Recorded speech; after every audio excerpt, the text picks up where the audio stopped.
Hello, welcome to Pop-Up Submissions. This is the show, as you know, where me and my guests, who I'll introduce you to in just a moment, look for tomorrow's big bestsellers, the new books and the new authors. And here to help me, we've got two amazingly great guests. They've been on before. Very, very welcome return to Neill Denny, formerly editor of the Bookseller magazine in the UK and now co-joint editor of BookBrunch, I'm going to call it the Bible of the publishing business. Welcome, Neill. Very good to have you on again.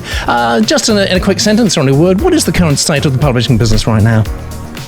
They're making great margins. They're having their best year for probably 20 years. They're all on 10-20% profits there. Amazing. Amazing. Best year ever. Just absolutely stunning. A beggar's belief, really. How wonderful to see Kaylee on again. How are you, Kaylee? One of our most popular guests. An omnivorous autodidact. All well with you? Yes, all good. Thank you. How are you doing? Very, very good to see you. How about the US publishing market? If you've got questions for Neill, let us have them. I'll bounce them off him as soon as we can. I think people are going to be really keen to hear him today. Right now, let's see what people are saying about us. And this is from Nell. Thank you very much, Nell, for sending this in. Nell says, hi, thank you for having my pitch on your show. That's what we're here for. We just moved, so I was slammed with that and didn't have time to see it until today. Well, you know, you can watch the recording. We like it when you join us live, of course. I find it harsh but helpful. We try not to be too harsh. We try to be honest. I appreciate objective opinions. Very helpful for future queries. Isn't that great? Now then, guys, this is, as you know, this is really the first show of the month. I know it's the 10th. But for reasons too boring to explain, the last show last week was actually the last show of the previous month. So this is the first show. So we do not have yet a monthly leaderboard, although we do know, of course, that the winner of last month, Becky Rush, with her amazing story, is now heading its way right now to the fabulous UK publisher Head of Zeus for their imminent consideration, and our fingers are very much crossed for Becky.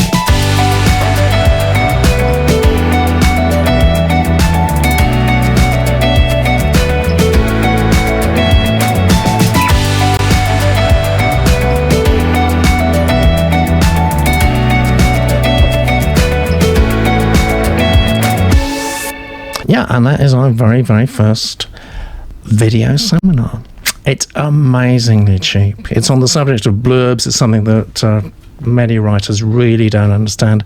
And you can get it now, litopia.com/blurb. Let's have a look at our very first submission today. It's called Sleeping. Interesting title. It's from Caroline. And it's YA fantasy / fractured fairy tale. And this is Caroline's blurb. Sleeping is a version of Sleeping Beauty from the point of view of the servants who go on strike and protest over being put to sleep for 100 years, led by disgruntled housemaid Talia. Meanwhile, the princess is trying to avoid marrying the idiot prince, and her lady's maid is trying to come to terms with the loss of her girlfriend, while the three fairy godmothers attempt to sort it all out before their evil counterpart arrives. Always interested in a spirited retelling. Oh, all right, you've already got one convert there, Caroline. Let me tell everybody about you, Caroline. I was a stand-up comedian, you say, for many years, and have brought that humour to the novel. Very difficult trick to pull off, I hope you do. I've written non-fiction for a range of magazines, write academic work in my day job as a social policy lecturer, and funerals for my work as a humanist funeral celebrant. What a wide-ranging, multi-talented person you are. I also have an MA in literature. Well, in that case, I think the best we can do, and we do want to do the best for you, is to give you an enormously multi-talented reading from Ali. Prologue. A teenage girl ran towards the castle, tears streaming down her bright red face. As she reached the door, she doubled over, breathing heavily, and retched for a minute. Recovering herself, she approached the great wooden door and began to beat it with her fists, screaming and hollering. Her feet joined in, kicking as hard as she could, but the door withstood her assault without any movement. She carried on, undeterred, until her fists bled, her voice was hoarse, and her shoes ruined. Eventually, exhausted, she collapsed at the foot of the door, where she sobbed until she slept. The castle loomed over her, silent and unmoving. Day 1, Chapter 1, Entering. The sun rose again, but nothing else did. Not yet. Thick vines enclosed the grey walls, barely allowing their stone to penetrate through the green. It was said that birds didn't fly over the castle, but it wasn't true. The few birds that did were the only moving signs of life, though, their calls the only thing to break the thick silence. Their moat was still just about discernible, but it was green and thick with algae. The golden fish that once shimmered through the water were long gone, leaving nothing but slime in their wake. A prince stood at the edge of the moat, reins in his hand, entourage hanging back, awaiting his command. He looked out of place, shining where everything around was old, overgrown, and decidedly gunky. This was not what he'd been led to expect, not at all. Most of the entourage of 4 were happy to wait and see what transpired. It wasn't much of an entourage, if the prince was honest, but he rarely was. That was another thing that hadn't gone as expected. He wouldn't usually head to market with a group this small, let alone on a daring adventure across arid desert and treacherous mountains, in search of the greatest prize of his life. But most of his friends were laid up with some bug that was going around, and the village lads who could usually rely on being bullied, cajoled, or, if it came to it, paid to accompany him on his exploits, were inexplicably tied up with some harvest nonsense, or had broken legs or similar. As a result, he was left with this ragtag bunch, consisting of the village chancer, the village idiot, and the brother of the one with the broken leg. They didn't look like much, he mused. The idiot, Luke someone or other, was even picking his nose. He was lucky that his best friend, Lord Peregrine Cruvel, had made himself available to accompany them, or this would have been a washout from start to finish. 2 of the entourage were expecting the operation to be aborted. They could be home in 2 days if they left now.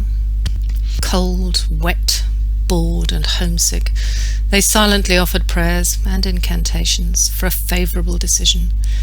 2 were hoping for a longer mission. Lord Cruvel was raring for a fight, and disappointed that, so far, the only target for his sharpened swords was the green, drooping foliage all around them. The idea of returning home without a victory to crow about disheartened him. Even a defeat would be better than nothing, he mumbled to himself. Bob Jeffers, the oldest of the village lads, wasn't too bothered about a battle. He was just enjoying being out of earshot of his multitude of children, not to mention their various mothers. "We'll go round again," the prince announced, bounding into the saddle like a man born to it, which, of course, he definitely was, having been riding almost as long as he'd been walking. At this point, a good 25 years. "We shall not return empty-handed. Fear not!" With that, he galloped off round the side of the castle in a dramatic and royal fashion. "Avast!" Lord Cruvel yelled as he swung himself back onto his own horse and followed suit. "I wasn't fearing," muttered Joe Raven, the last of the entourage to mount. "I just want to go home." He considered breaking into a rising trot in pursuit of his prince, before realizing that chances were they'd be back round in a minute. So if he just hung on where he was, he'd save himself the bother.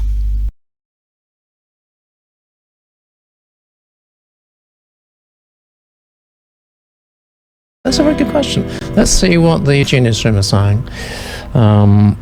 So I think a generally sympathetic reaction here, actually, Caroline, to begin with.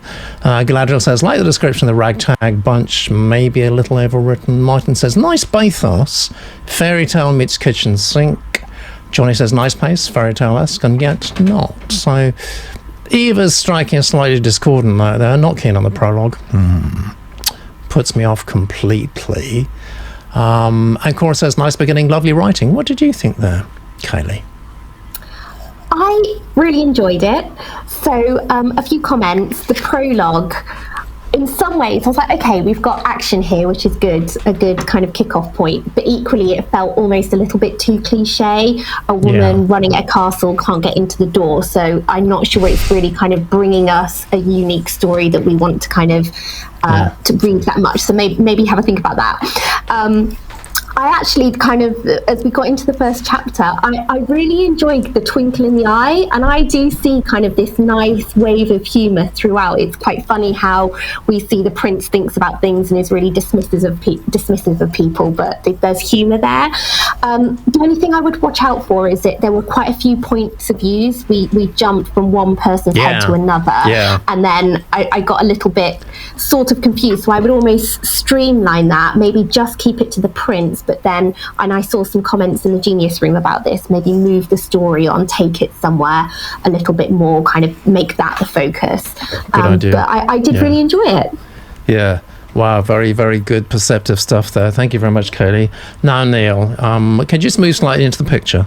That's great. Yes, yes, even better. The whole Neill, Denny.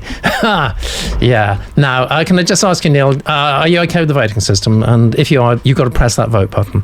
Oh, I need to vote now, do I? Okay. Yeah, please. Yeah. Right, sorry.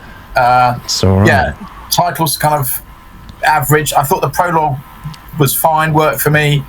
I liked the craft. I thought some of the humour was good, actually. Multitude of mothers, things like that. The only thing that I couldn't quite get my head around, and maybe this would become apparent later on, is the prince just suddenly appears. You've got the prologue, and then suddenly it's a prince. Yeah. Is it the same castle? It just needs some sort of bit more linking somehow between the prologue and the appearance of the prince. A note on language. Obviously, it's set in the past, so are they speaking kind of archaic English or not? Because suddenly one of them said avast round the moat. No one says avast now, but they did then. But which is it? You, as the writer, you need to choose, basically, I think. Very good point. Very good point. Let me just talk you through the voting. So you've got to give a little star rating and then press the vote button underneath it to send us the data. Oh, right. Okay, I've done the stars, not the vote. Yeah, you've got to press that button. Right, has that worked now, Peter? It takes about 5-10 seconds. Okay. I think it will probably work. Yes. Now, let me just interrogate you on this. Did you intend to give 5 stars 100% for the commercial bang, the commercial appeal? Yeah, I think UI is a good area. Okay, and I think, absolutely right. Good. Yeah, no, and this is good quality stuff. The writing's good. You know, I mean, the person writing this knows how to communicate. You can sense that straight away. Fabulous. There you go, Caroline. And often stand-ups make good writers because they have to be very good at getting attention, holding it. Their vocabulary is good. You know, a lot of the basics are already there. If you can do stand-up, you can write. They totally do. Absolutely. They absolutely do. I find that a major attraction, actually, with stand-up. I need more voice, personally. I'm going to be the dismal doesn't here. I suspect that I'm probably the lowest marker of everybody. I'm very sorry about that. Genius Stream votes is pretty good, actually, Caroline. I need more voice, though. For me, the bar is Princess Bride. So, you know, in terms of sort of fairy tale parodies, you've got to be close to that. If you're not getting close to that, then I'm going to ask myself, what is so special about this? So that's why I've gone a bit low on that. But you know what? I think you're doing rather well, actually. It's a pretty good start.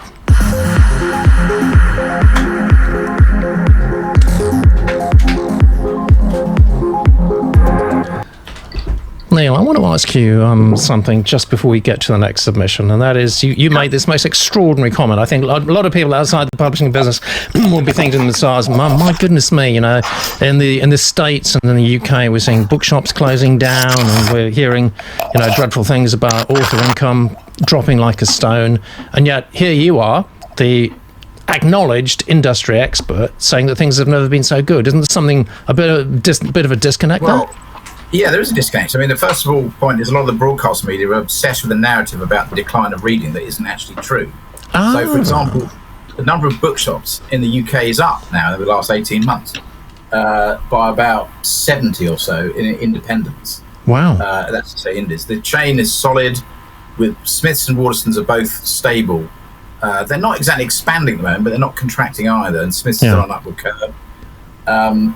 If you look at the measures around book sales, they're up. The margins the publishers are making are up. So, you know, Profile released their results, I don't know, 6 weeks ago. They were up 10%, and they're making 15% margins. Faber, I expect, will do well this year. Bloomsbury, look at them. They're absolutely booming. Yes. Basically, what's happening Thank you, Harry. Thank you, Harry. Reading books.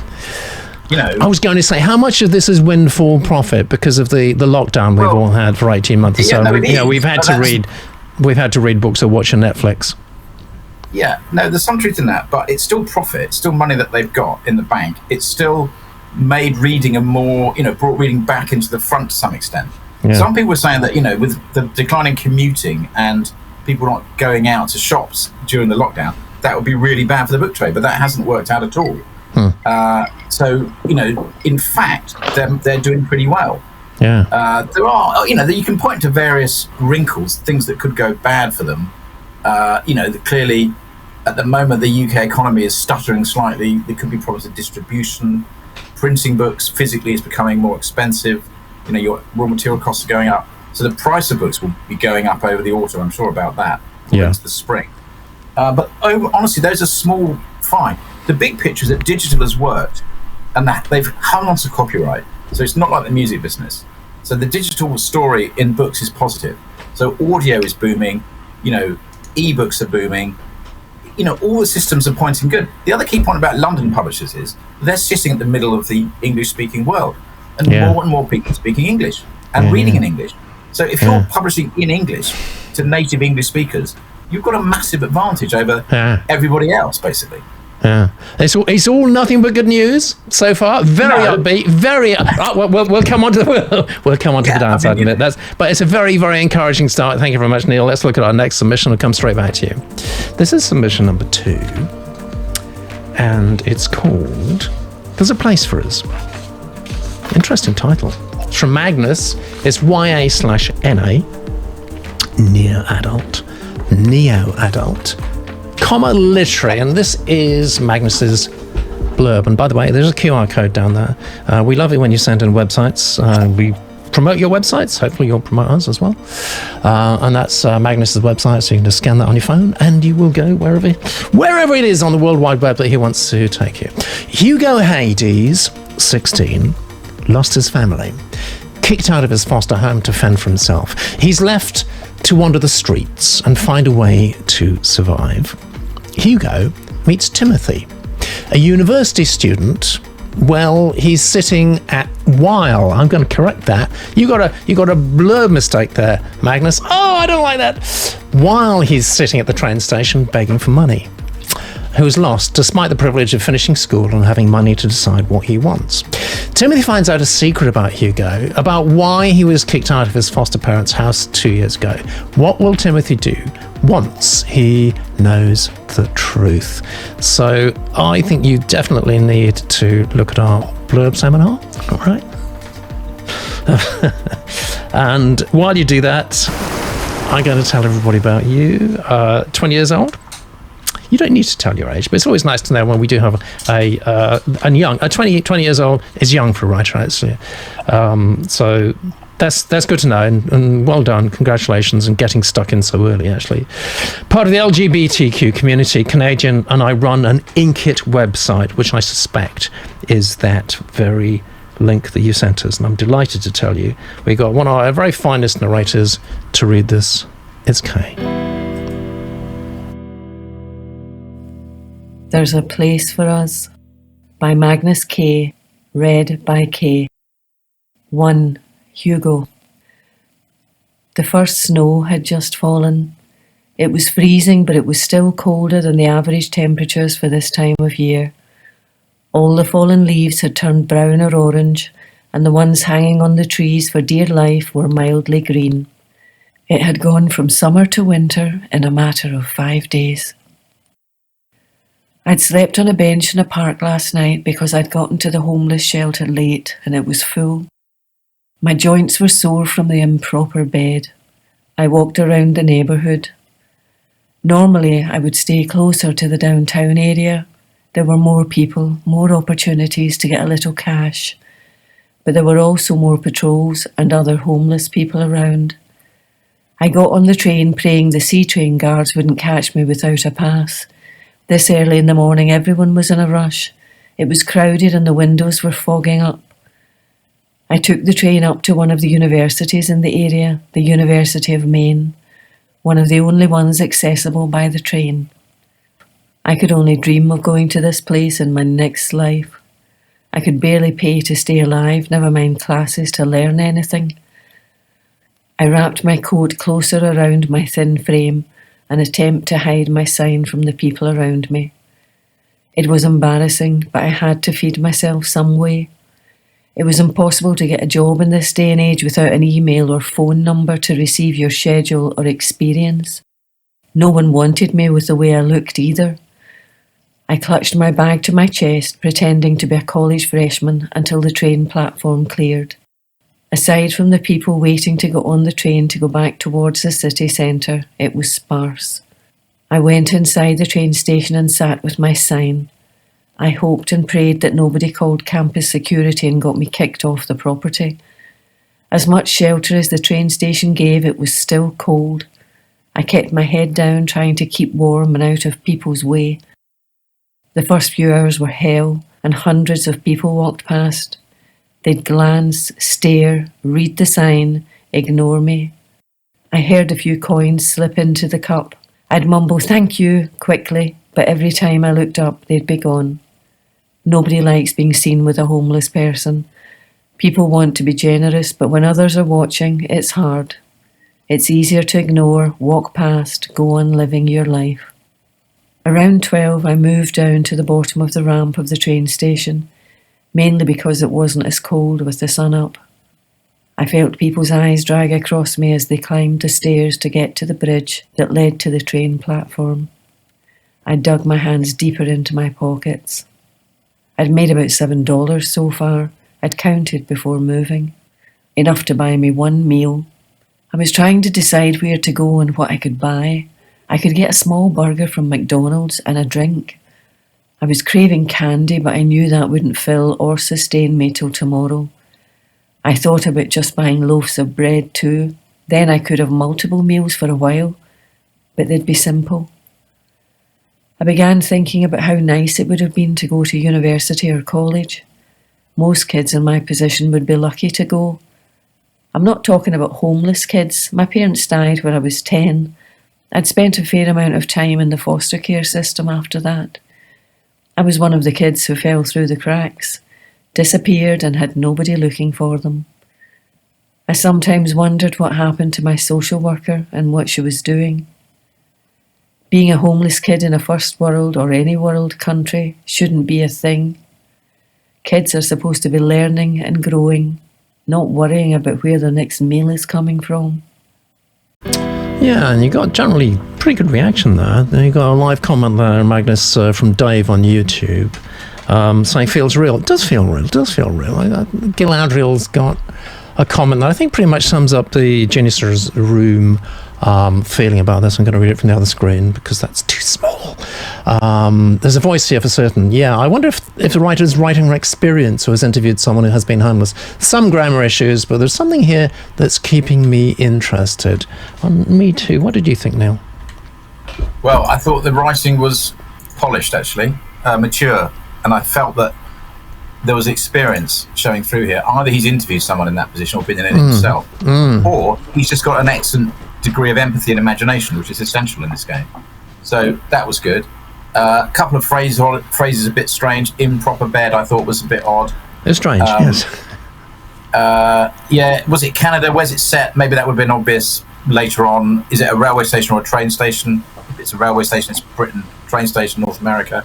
Little things like that kind of nagged at me slightly, but overall good. And I wanted to know what happened, basically. I wanted to find out what was next for this guy. Wow, it was obviously quite a tricky position that he's in. So I wanted to I wanted to carry on with it, basically. I think the writing was polished. I think the writing was strong.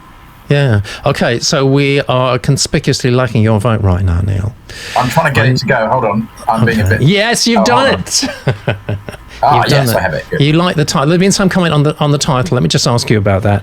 I knew that it rang a little bell for me. I didn't know what bell it was, and I don't think it's the Genius Room. Somebody on YouTube said it's actually West Side Story, and of course it is. And I don't see anything wrong actually with using something like that. It's got a bit of cultural resonance, hasn't it? Yeah, it's fine. I think so too. Shakespeare titles all the time in books. It's fine. Well, if it's that old, it's not a rip-off. It's paying homage to. Sorry, I think. the spirit of it. What did you think, Hayley? I think we've already kind of picked up on some of the issues within the blurb. I think a bigger comment on the blurb, aside from kind of getting your flow and just making sure there's no typos and things like that, is the story.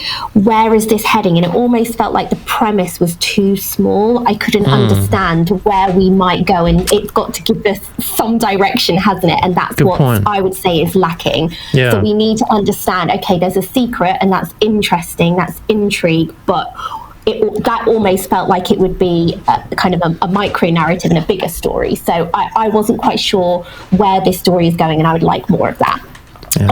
But your writing, I completely agree, really polished. I was, really pleasantly surprised by it, especially for a young writer. And I hope that doesn't sound patronizing, but, it kind of really take my hat off to you. Very emotive, very real, very genuine, as people have picked up on. And there was some really kind of lovely phrases, like I was craving candy, where we see that kind of almost kind of young naivety of the things that you really want in what can be is obviously a very challenging situation. I think towards the end it kind of started to kind of tell us a lot, whereas I think we would like to be shown more. So we're following you on your train journey, and then we start going into the history of, of things. So really kind of think about story as much as the emotive kind of side of things, and don't let the topic kind of take over, if that makes sense. It does. I think it's great advice, actually. I think that's right. And I think there are lots of tricks of the trade that you can pick up quite quickly, Magnus. I mean, there's another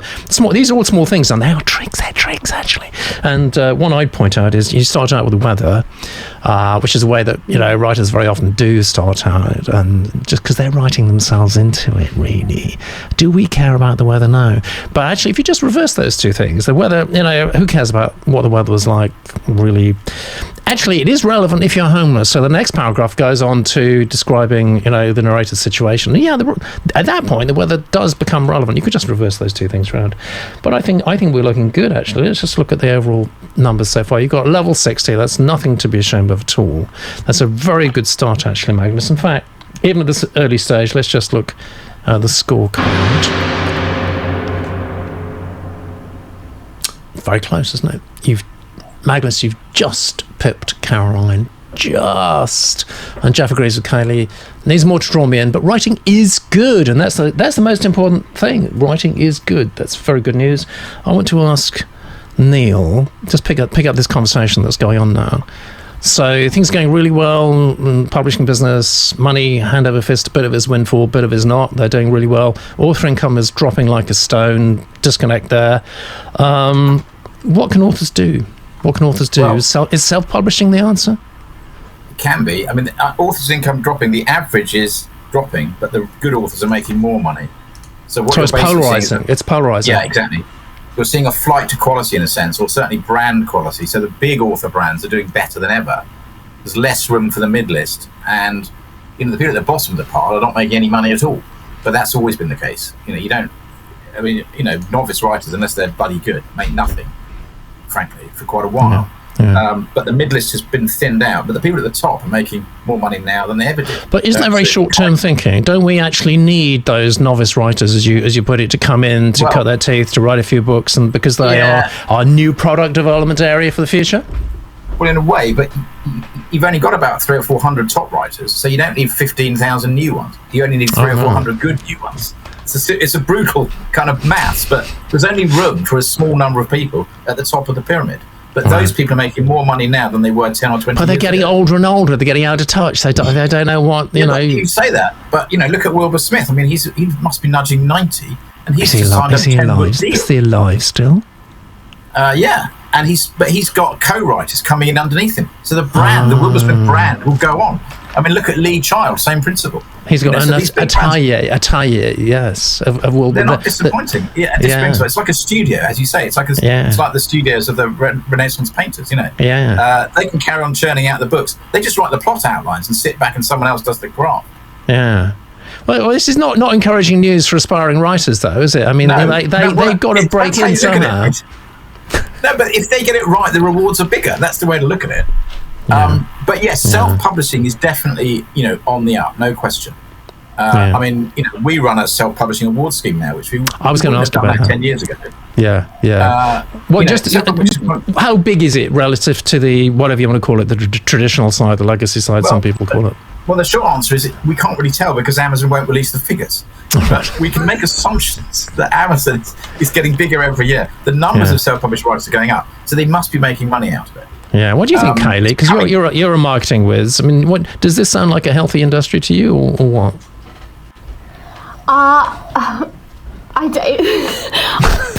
I'm not sure. I'm really interested in. Does it sound like the strangest business you've ever come across? Yeah, it really does. And it's like everything, isn't there? There's wealth gaps and issues of the people at the top and the people who are trying to come in. Yeah. I guess it's kind of what's the opportunity for the people who are trying to come in. And actually, one of my questions is self-publishing. I'm really interested in because there must be an influx of everybody's just trying to have a go. And why not? Why wouldn't you if you have a passion and you want to kind of give it a go? But what does that do for this sounds like an awful phrase, but kind of the wheat from the chaff, the good stuff, will the cream rise to the top? I don't know. Neill. There's a point of view in there. Well, I mean, the publishers are signing self-published writers now in a way that they didn't used to. So you could regard self-publishing as a kind of trial area in which it's in some respects it's the slush pile come to life, being monetized. Right. And from that slush pile, the publishers are then going in and cherry picking the one or two good people who they think have got a commercial brand future. Yeah. But the opposite is true too, isn't it? I mean, you've got your middle-list authors who are sort of scratching their heads and think, why do I want to sort of scrape along the bottom? Earning what, $12,000 a year now, when I could be getting 70% of all my sales if I go direct through Amazon. Absolutely, and saves yourself a lot of grief as well. But then some people don't like self-publishing; they want to be with a big publisher. They don't want to worry about selling the books. They're good at writing their books. They're not necessarily good at selling. It's not the same discipline or skill. So it doesn't work for everybody. Definitely not. Yeah, very interesting. Let's look at the next submission, and we will come back and talk about this a little bit more. Submission number 3. The Coppal Bawn. What an interesting title. I probably said it all wrong. The Coppal Bawn. It's general fiction. I don't know what that is really. YA. Okay, I do know what that is. And there's a QR code there. And it's from Olivia. And this is Olivia's blurb. The Coppal Bawn explores the complex life of faith healer Aidan Gallagher. And as an opposing voice, teenager Maria Walsh. When Maria's sister falls ill from leukemia and all options for medical intervention run out, the Walsh family turn to Aidan Gallagher for help. Can Aidan give them the miracle they so desperately want? This novel looks at the belief in faith healers and the emotional impact on both the healer and recipient. It touches on the themes of identity, loss, and forgiveness. And I'll tell you about Olivia. I'm an Irish writer based in Belfast. I've self-published, there you go, 2 novels. Elastic Girl was published in 2017 and won the Indie Reader Discovery Award for fiction. And Black Beach was published in 2020 and was shortlisted for the Dyslexia Novel Competition. I've always loved that. Dyslexia Novel Competition. I have an MA in creative writing and I will embark on a PhD this coming autumn. I live in Belfast with my husband and 2 children. And who better? Well, actually, there's something interesting to tell you about the narration on this. But who better than Emily to start us off? The Coppal Bawn by Olivia, read by Emily. Aidan, July 1977. Every year on Bilberry Sunday, Daddy took the 7 of us up Banachlan Mountain. Most of the dark, ripe berries were hidden in amongst prickly hummocks of bright purple bell heather, and we squabbled and cursed as we fought over the little blighters until our fingers bled. When finally we reached the top of the hill, we collapsed onto the grassy mound and devoured handfuls of our find, the bitter yellow insides sharp against our tongues. We were waiting for the speaking horse to arrive. The mound we were sitting on was believed to be home to the fairy king Dunbin, and folklore had it that Dunbin's white horse, the Coppal Bawn, would appear on the slopes of the mountain on Bilberry Sunday. He would come to give warnings and prophecies to local people. Daddy leant over the old stone pillar that marked the peak. "Don't eat them all or you'll have the runs," he said. He pointed at Quilca Mountain, the low slope of Knockninny Hill, and he stared across the glistening flats of Lough Erne in the distance, with its myriad of marshy islands. We couldn't see what he could see. Not then. We whined and complained about the damp smell of sphagnum moss, of the pains in our legs, and how it was a waste coming up here in the first place.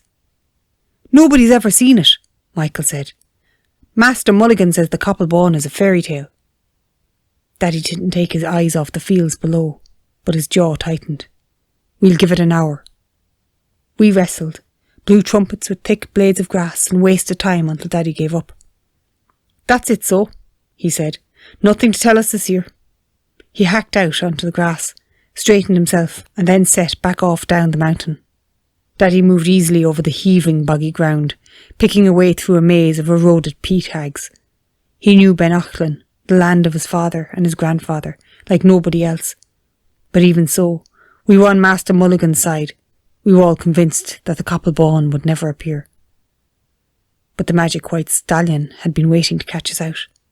It came, not on Bilberry Sunday, but on the day of my 9th birthday, appearing only to me. Maria, 2014. It was a great disappointment to others that we weren't identical. Even though Mam dressed us in matching clothes, the difference was obvious. "Ah, they're not the same," they would say, "like night and day."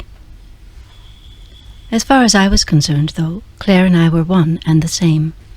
We only ever played together, disliked the same foods, and shared corners of our blankie, sucking one end each as we slept. We moved round the house like shadows, always inseparable. But there was no getting away from the science of it. Claire and I were genetically unique, our difference marked from the beginning. We were fraternal twins, each developed from a separate egg, each egg fertilized by its own sperm cell. It was only when Mam took us swimming at the Lakeland Forum that I began to notice it. We were only 6 years old, and while Claire didn't hesitate to jump right in and do a great big belly flop, I curled my toes around the edge of the pool, refusing to leap into the instructor's arms. I threw a tantrum in the changing rooms, refusing to get dressed and pulling away from the shower. All the way home I sat in the back seat of the car, sucking on the blankie, refusing to share it with Claire. She had perfected the breaststroke before I could manage the doggy paddle, and after putting up with my mulish behaviour each week, Mam finally gave up. She let me sit poolside instead, where we would watch Claire length after length, steering herself with ease. This was the start of our pulling apart in different directions. I tried to go along with it, picking out my own clothes, playing different music, determined to carve my own place in the world. I told myself that I was happy to be different, but I could never quite find my footing, was less adept at being my own person. In truth, I lacked the ability to live without Claire. Okay, so you may have noticed that Emily's voice changed somewhat during that reading. I have to say thank you very much, Peggy, actually, because we had a slight pagination issue on that. And it seems to have worked out really well by complete coincidence, but we did have a pagination problem literally just a few minutes before the show. So it was either a question of not including it at all or getting two readers. And it just worked out. Actually, it was like two voices, I think. So, wow, talk about happenstance. So thank you very much for stepping in, Peggy, the last minute. What did you think, Kaylee?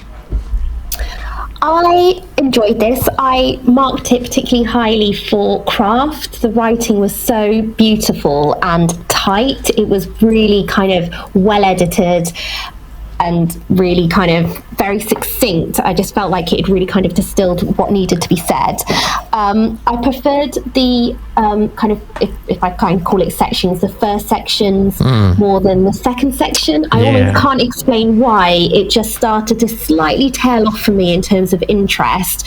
I think because it was telling us a lot. It was telling us a lot about the dynamic between the two sisters, and I understand that's the setup for the story to come, but there was almost a bit too much of that. Whereas the front section was very kind of, there was a lot of movement. It was quite rich. But overall, I like the premise.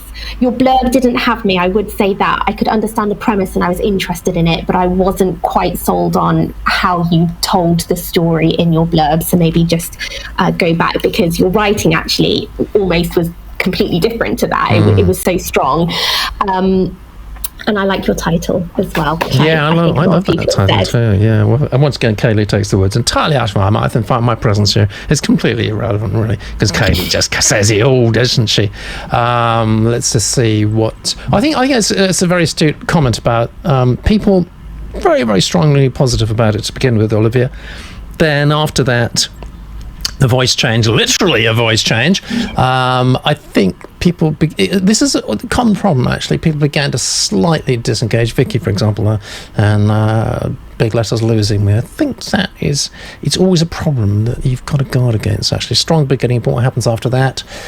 You've got to kick in booster stage number 2. That's what happens. You've got to do that, otherwise you are going to find you've got initial attention, but it starts to wane. What did you think, Neill?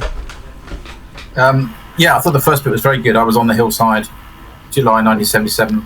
Yeah. You could smell the heather. It was really good, actually. Yeah, really setting. And I thought the second bit part, it wasn't. The first bit was more like a kind of traditional Irishy kind of saga somehow. The second bit felt more modern, but like they used the phrase poolside. Who says poolside? It's the kind of thing that a 30-something California would say, not a Belfast child of the 1970s, or indeed now, I suspect. So the tone for me wasn't quite right in the second bit, to be frank, but the first bit was really good, actually.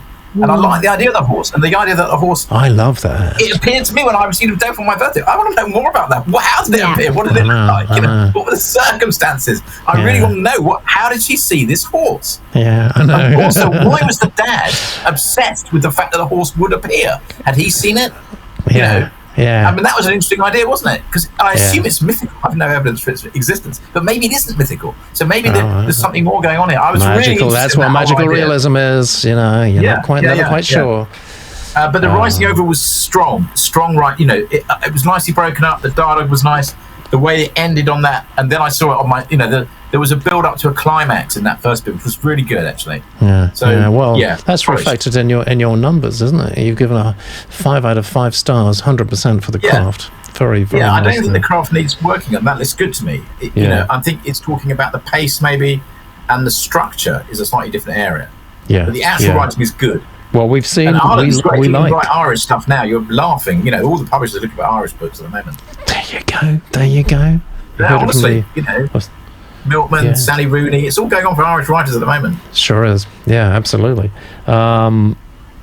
That's great. That's a heck of a score, actually, Olivia. Let's just look at 69. That is seriously way up with monthly winners, actually. So I wonder what's going to happen in the next 2 submissions. Before we look at the next 2 submissions, I want to pick this up again with you, Neill, about the state of play right now. Self-publishing option for some people, very, very hard work. It's a business, basically. You've got to run the business, actually. Do publishers still think of Amazon as a threat? No. I mean, I think that panic has calmed down, basically. They're more interested now in self-publishing as a way to find authors, basically.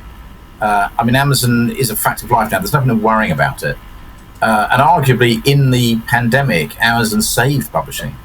They were able to deliver books and sustain, that model across a year or 18 months of disruption. So, the demand for reading was satisfied by Amazon. People weren't going shopping, but they were getting stuff at home delivered. Yeah. So Amazon is a kind of necessary evil, but they don't regard it as much as an evil as they used to. They said they were in fear. Might go away soon as well.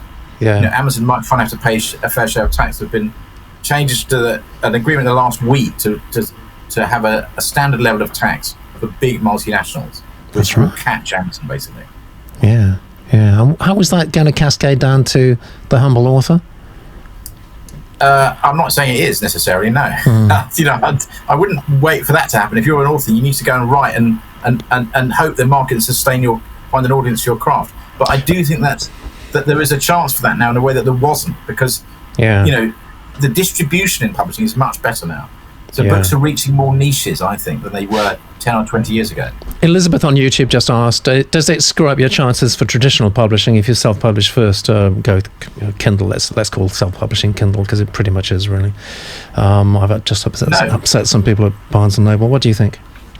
No, definitely not. I think the obverse is true. I think being able to successfully self-publish establishes that you've got a market and people will pay money for your books. You said successfully. That's a key word.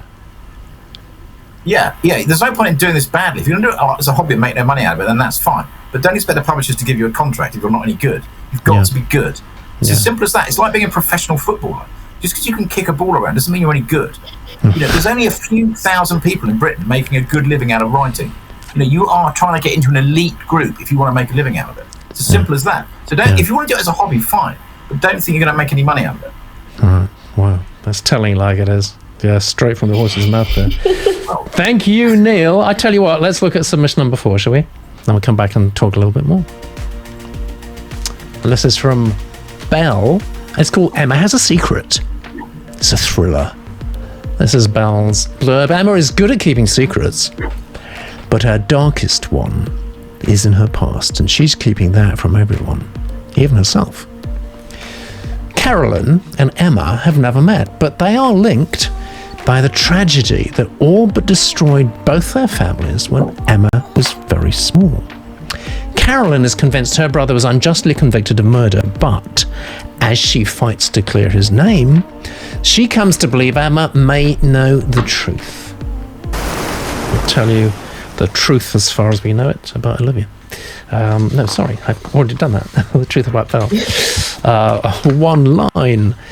You keep a few secrets, Belle. Belle Baxter is a British pensioner who began her first novel 5 years ago. You don't have to say you're a pensioner. Makes me think you're marching around in a scarlet coat and sort of 3 digits to your age. Began her first novel 5 years ago. Fine. All right, thank you, Belle. Short and sweet. And the reading is going to be very sweet indeed, because it's from Barbara. Emma Has a Secret by Belle Baxter, read by Barbara. Chapter 1, North London Suburbs, 20 years ago. That noise! That awful noise! Would it never stop? She put her finger in her ears, but that didn't help. It never did. It was a painful, high-pitched wailing, with the penetrating qualities of a fire siren. She asked herself how the others could sleep through it. It pierced through the walls, it soaked through the ceiling. It never seemed to stop.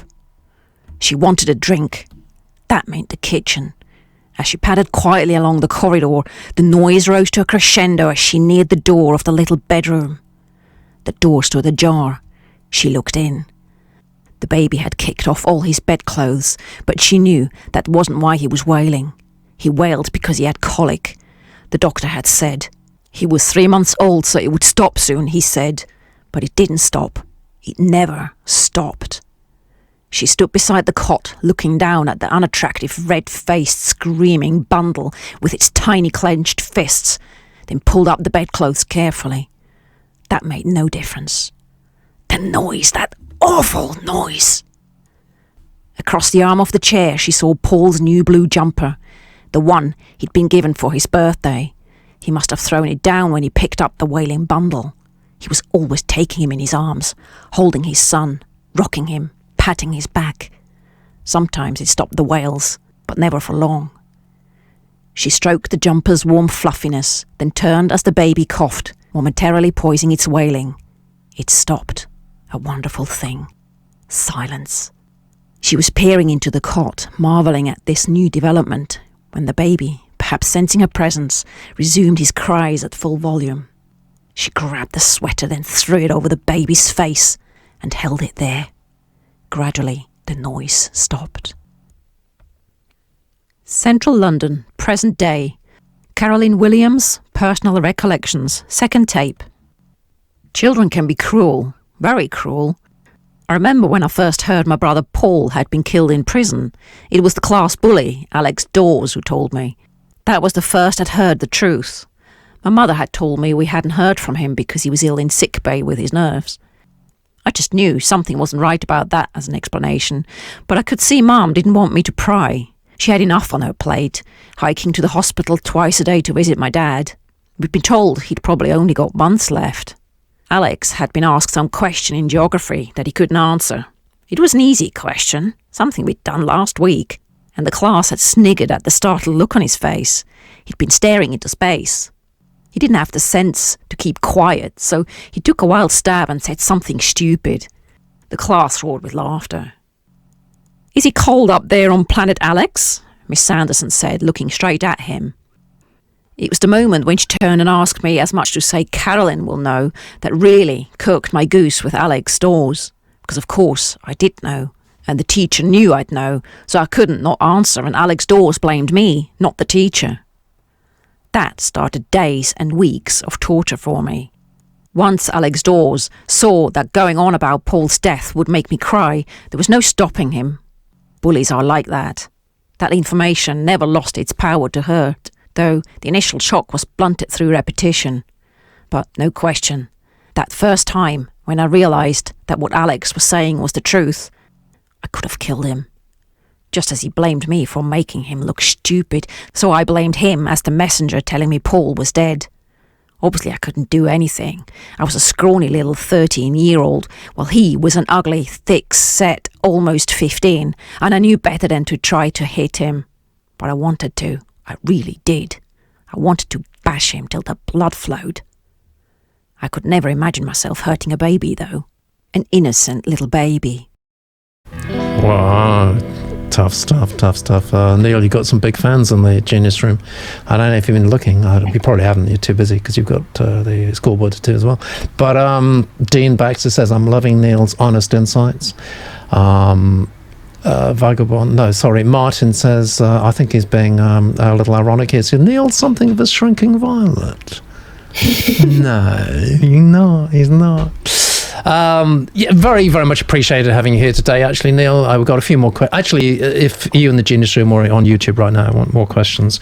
We've still got a few more minutes to throw them at Neill and get solid answers. What did you think to that, Neill? Well, I was quite shocked actually by that first bit. The crying baby upstairs. You think, this isn't great. Obviously it's a noisy baby and everything. And then the next thing you know, the baby's being smothered. I mean, that's a really hardcore opening. It's shocking, isn't it? Yeah. Exactly. I was quite shocked. I was shocked by that. I mean, a child death, even now in literature, is unusual, shall we say. Yeah. So that was strong. I thought the blurb, I couldn't sort of get my head around the plot. There were too many things going on, but I think that's more me than the blurb. I think the blurb should have been slightly bigger, perhaps, a bit more background. I didn't understand how the two things interrelated. And then the second bit about the class bully. And right at the end, she says, I couldn't imagine hurting a baby. So is she the mother that then goes on to kill the baby? Or am I getting that muddled up? I didn't get that. Okay, so you didn't get that. No. Okay, I just needed more, but I was hooked. I mean, that's a real, as I say, you go into a bookshop, you pick up a book, you read the first, 500 words, and you've got a dead baby on your hands, almost literally. That's quite a strong start to a book. Yeah. As Lex says in the Genius Room, that was well written. Now, pardon me, I need to go drink a liquor store. Yeah. Andy says, that was a nice bit of writing. Couldn't quite believe it as speech. RG says, too much explanation. I'm switching off. Ooh, switching off, disengaging after that. What did you think, Carly? I completely agree with Neill. I mean, I actually had that feeling in your heart when something dramatic happens and you're like, So, I mean, you really took the reader from 0 to 100.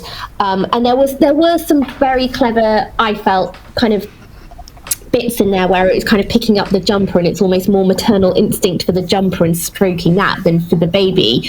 And I thought that was very clever. I think the thing with that, of course, is you've taken us up here emotionally and then you drop us quite quickly because you go on to the next part of the story. And then you do, I thought that line, and of course we've cut it off at a certain point, but I thought that was quite clever. Kind of course, I'd never do it to a baby, and that it kind of then draws us back in. So it's more of an observation than it is a point. But I think you have such kind of a dramatic opening. It can be difficult to sustain. So I would just be interested to know how you keep us with you without, I know someone's kind of mentioned there about potentially kind of trailing off slightly, but I was with it. I was hooked. I actually really like the title. I like a nice Ron Seal title. You know exactly what it is. It's someone called Emma and they've got a secret, and I quite like that. Tells me what it is in a nutshell. So I think for kind of bang and craft, I enjoyed it. The story, I think it has story, and that's what is the strength here. Good. Thank you very much. That's great, Carly. No, I think you can see the numbers changing all the time. A little bit up, a little bit down. Why does that happen, you ask me? What's going on behind the scenes? What's going on behind the scenes is actually the Genius Room. As more and more people vote in the Genius Room, so it affects the average number you see reflected there. For example, at the moment, they're saying 58 for the title, 62 for the blurbs, 82 for the craft. I really like your craft, Belle. You haven't wasted the last 5 years, have you? Bang, which is commercial potential, way up there, 78. I think we need to, as we look at the last submission of the day, actually, I think we need now to see how the whole scorecard is looking, because it's going to be really close.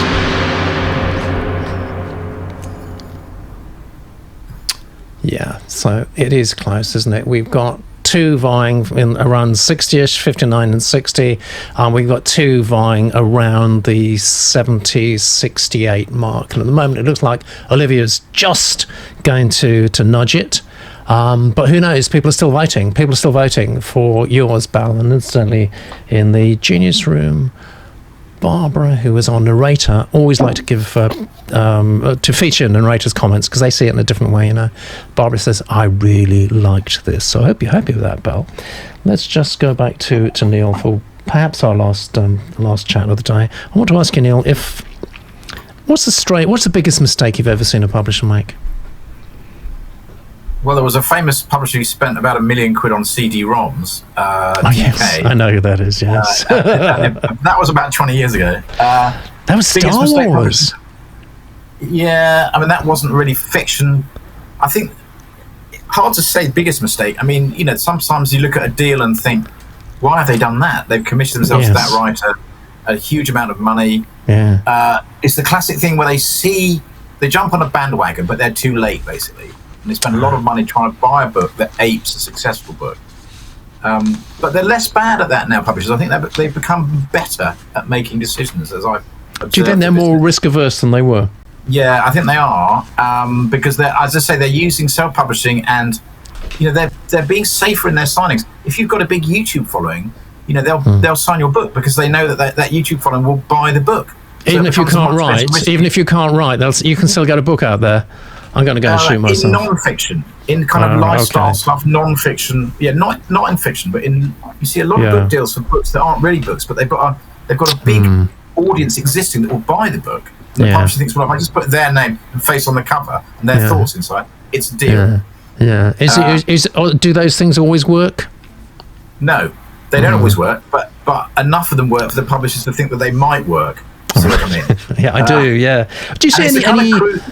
Do you see any new genres emerging over the past 2 years, really, since this whole COVID thing? I mean, obviously there's dystopia. I mean, I don't know what our relationship is with dystopia. Do you see any new genres coming on, or conversely, older genres seeming to taper away? Well, one genre that's collapsed in the period that I've been covering is the Western genre. The Westerns just don't work as books anymore. There was a big market for Westerns a long time ago. So, in terms of genres, not so much, but there definitely is a push for more racial diversity amongst writers by the publishing industry. They are aware that they've got a problem there, that they're too white and they're too male historically, and that's certainly making a real push to find new types of books from new types of authors. And that's they're really outreaching to communities that they would have ignored, and also white working class. Bits of the country that they just kind of forgot about. They're now realizing they need to talk to and find writers and content. You mean working class people can read? I never knew that. Why didn't someone tell me that? What about smaller presses? Are smaller presses flourishing equally as the big ones are?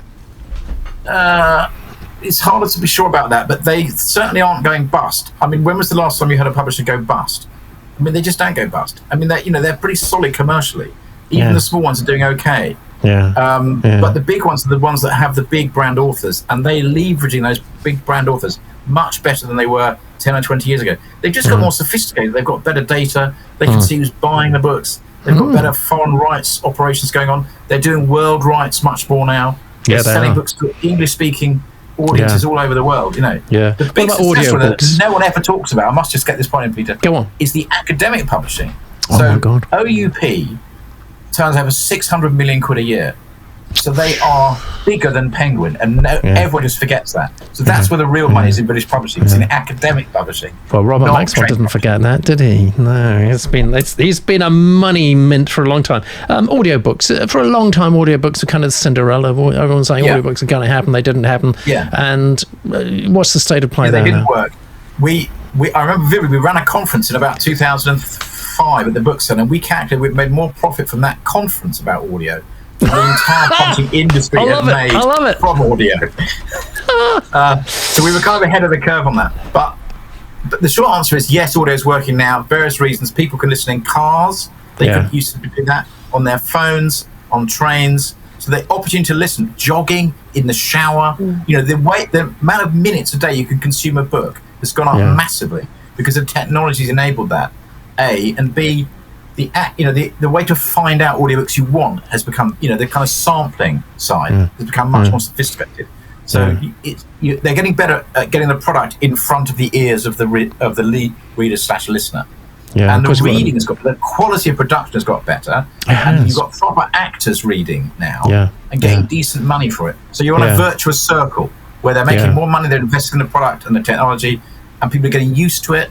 And it's lost they're making serious. It's now maybe 10%-ish of the business. That was definitely not the case. Yeah, and just to say, there's this thing. If you're self-published and committed to going that route, there's this thing called Amazon Creative Exchange. That's quite interesting, and it will pay you up with vocal talent. So don't think it's just the big publishers who can get all the talent. One more submission, guys. It's getting quite tense, isn't it? This is submission number 5. Long is the way and hard. Now that's a title for you. Long is the way and hard. It's a crime thriller. It's from Mike Maroney, and this is Mike's blurb. After witnessing a murder, Joe ended up on the run with Casey, a young woman. At first, they thought some rich psychopath was hunting clever girls, but as they uncovered further linked killings, a more sinister agenda emerged. The dead women and Casey shared one trait. They were all geniuses. A rare breed, not interested in wealth or fame, but who had the desire to change the world. Women like that were a danger to the status quo. Dark forces waited to eliminate the threat because they feared nothing was more powerful than an idea whose time had come. I do like your title, Mike. It feels quite Cormac McCarthy to me. Let me tell everybody about you. A graduate of the New Writing South novel writing course. I have self-published a children's book, Mishka. I produced and directed 2 low-budget films and a documentary, A Stiff Upper Lip. Jeeves. The documentary was shown at various film festivals and was selected as one of the best of the fest at the San Francisco Doc Fest. And you've got some awards. I won't read all of them because you've got a lot. I will just mention, though, currently a semi-finalist in the Kindle Book Review Awards 2021. How relevant what we were just saying. Currently a quarter-finalist in the Book Life Award 2021. And you need and deserve and will get an award-winning reading from Robert.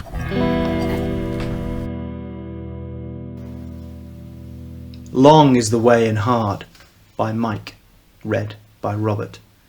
Chapter 1, The Girl by the Fountain. It starts, like most things, with a dead body.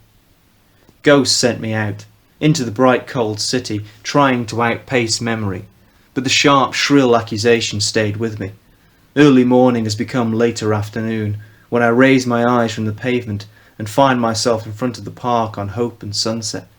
My hunger must have directed me to the burrito truck that's always parked to the side of the main entrance. Yesterday, a few hours of washing dishes had put some notes into my empty pockets, and I buy one of the fiery chicken Diablo wraps and take it to the park. The smell gets me to drooling like some Pavlovan dog. That pepper heat is what you need when the icy winter wind makes you pull your thick coat tight. I'm about to take the first bite when a blonde woman comes into the park and I clock she's not kosher. She radiates confident energy, even if she has thrown over a shroud to smother it. Apart from the blonde, another out-of-place person catches my attention. Coming across the lawn, a lithe man in a black tracksuit also scans the park, and he pure screams 147 undercover. Fucking idiot. No one jogs in this park. Less than half a block away is the outdoor stadium. Here, all you've got is wet grass and weaving concrete paths. The woman passes the black tracksuit and don't register him. Not even the subconscious ticks when you're trying to avoid showing you know someone. A second check of the blonde and I see I'm right. Her clothes, her boots, her hair, everything about her is too glossy for this canvas. She reaches the point where the four paths meet and scans the park, clearly looking for someone. Her gaze passes over me and black tracksuit and lingers on the few women around. So, she's waiting for a woman and doesn't know them by sight. Could be a blind date and a suspicious partner, what with a shadow trailing her. Not my business. She's not a cop anyway. A girl in red Converse, black jeans and hoodie sits on a bench near the small fountain of a faux Greek goddess, pouring water out of her urn. She sees the woman and stands up. Then the afternoon spins out of control. Triple K comes from the shadows and he is bad news. Bootsy christened him Triple K because he's whiter than the clan and as violent. No one knows what colour drained from him. Sometimes you think Nigerian, then pure Polish. Ursula says this lack of identity is the cause of his conflict. Everyone else is him down as a pure psychotic off his face most of the time, who likes mayhem. Triple K is aimed at the woman and closes in with an intensity that holds a world of trouble for her. From his jerky movements, he's tweaking out of his brain.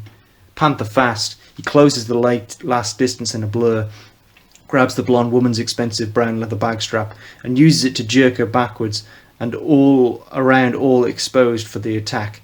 I don't see the blade, but the whole pantomime tells me Triple K shanked her. The hand thrust, the shock in the blonde woman's face, the girl springing back in horror.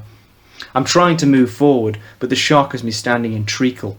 A black form blurs in my left vision. The undercover cop has flipped his badge out, silver flashing on the chain around his neck. Triple K runs, he is fast, and the shadows deep. Hitting anything with a pistol at more than few feet is hard, more so a target that weaves in the gathering dark. In a few steps, he'll be away. With one last warning, the cop drops into a shooting stance, and the pistol cracks. Triple K staggers, then slowly crumples to the ground. The cop reaches Triple K and frisks him. He's in a bad way, but still, the cop slaps on the cuffs. I can't say as I blame him. And let's see what the genii are thinking about that. Dean says, nice prose. Johnny's got 2 comments. He says, slightly Chandlerish. And then a little bit after that, he says, it's lost it a bit for me now. Johnny says, nice reading, Robert. I'd love to know what Robert thought of that, because we always want to know what our narrators think. What did you think, Daniel? It's crime. It's great. It's like violence in a park. It's what you want, isn't it? You want a crime. No, I liked it, and I like the opening line. It starts with, like most things do with a dead body. The opening line is really important in a book, I always think. Yeah. It really requires thought, and it was good. The bit with the pistol and it's hard to shoot someone running away from you and hit them first time, difficult to do, I would have thought. Maybe, the guy would have got away in reality, I don't know. But I want to know more about what's going on. It's like a crime scene from various different angles. I need to know what the background is. Who's the person watching all this? How can they tell so much about people just from what they're wearing, or I don't know. I was intrigued by the setup. It was a good setup. There was a lot of stuff going on quickly, and the writing there was one little mistake with the doesn't. Apart from that, good writing. Overall, I'm pretty positive about this, actually. I think it's pretty good. Lex has just picked you up on that. Crime, it's great, isn't it? Yeah, so that's a classic quote from this show. That's what people won't remember your amazing wisdom about the publishing business. That's all they're going to remember. But that's life, isn't it, really? Be your epitaph. Andy, there's some great wordplay here, but I'd be careful. Too much makes it difficult to keep up with what's going on. And Gladden says writing's a bit clotted, and Vagabond says what Andy said. What do you think, Kaylee? crime is great, and I like crime. I like crime thriller. So, and it's been a really strong kind of lineup today, and I wrote down great first line as well. I thought that was a brilliant opener. And I wrote down that the colour in the writing, it was very rich. I felt like this, again, was very tightly written. It's funny because the whole bit of the kind of, as it got towards the end, I didn't really know what was happening. Yeah. It all moved so quickly. I thought it was just me because I'm a bit stupid, but obviously it was, you're far more intelligent than me, and even you kind of lost the plot a little bit. Yeah, so me too. I lost the plot. So I think there's, great to have energy in your writing and in your prose, but just, we're not with you. We haven't been thinking about this, of course, for as long as you have. So we're trying to kind of keep up with the story. And I struggled a little bit. But that's, to be honest, if that's your problem, then it's a good problem to have, isn't it? Because you can quite easily kind of smooth and stretch it out a little bit. But overall, I thought it was really strong, good story, good writing. Fantastic. Good. Excellent. Thank you very much. So look, it's been a great show today, everybody. I would love to keep on talking to Neill, but it's unfair, really, because it's a Sunday. He's allowed one day off a week. Actually, are you working today, actually, Neill? Because you've got a bulletin to put out tomorrow. You are, are you? Yeah, I am. I've got stories to do tonight. Frankfurt Book Fair opening tommonrow. Yes, of course. Yeah, are we expecting anything great from that? Not the academic conference, no. No. But the fair I'm in overall, Frankfurt, yeah. Not really, no, because virtually no key people are going. There's a few people going, but most people aren't going this year. The key thing is they're doing it. So the German government put money in to keep it going. So hopefully next year it'll be back to normal in inverted commas. Do publishers and agents really, in this day and age, need to physically see each other face to face? Ultimately, they do, in the long run. They've got to do it somewhere. They might as well do it at Frankfurt or London. But in the end, that's business. You need to meet the people you're working with. You can do it online for a year, 2 years, but you can't do it online for 5 or 10 years. There comes a point where you need to meet, definitely, Do you find that too, Kaylee? Yes, for so long I think I've got a bit fed up of Zooms, and I've just started me kind of going back out and having in the room meetings, and you forget how much you can read people. You can pick up on kind of really small reactions and see the cogs turning inside someone's mind, and it's so important. So I'm quite a big advocate of getting back out there and eyeballing someone. Well, hopefully we'll all be able to do that soon. Of course, the most important thing that Neill didn't kindly mention, but obviously we're really publishing it all about, is actually getting together and having a drink. Let's see what the final scoreboard looks like in this show of shows. Wow, it's tight, it's close, but I have to say, it looks like Olivia. Yes, Olivia, the Coppal Bawn. 2 readers, Olivia. You didn't intend it. It's our accident, but it does mean...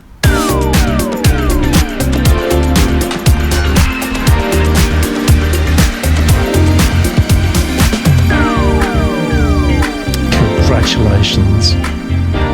Well done, Olivia. Very good show. Great guests. Fabulous to have Kaylee on. Fabulous to have Neill on. Everyone behind the scenes has contributed so much to today's show. Being, of course, Kate and Rachel and Emily and all our fabulous narrators, but most importantly of all, of course, the people who actually do the writing, and that's you. Thanks very much, everyone. See you same time next Sunday. Take care. All of the world's a stage. Welcome to the show. I glance at you, you smile at me like we're all alone. We dance around it, but we'll never let each other know. It's an illusion. Let the games begin. It's like we're on a tightrope. It's like we're on our tiptoes, dancing in the air.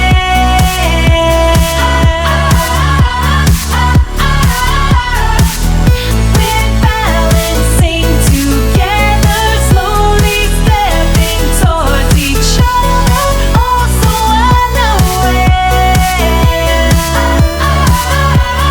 that we're on a tightrope. I am falling, so take my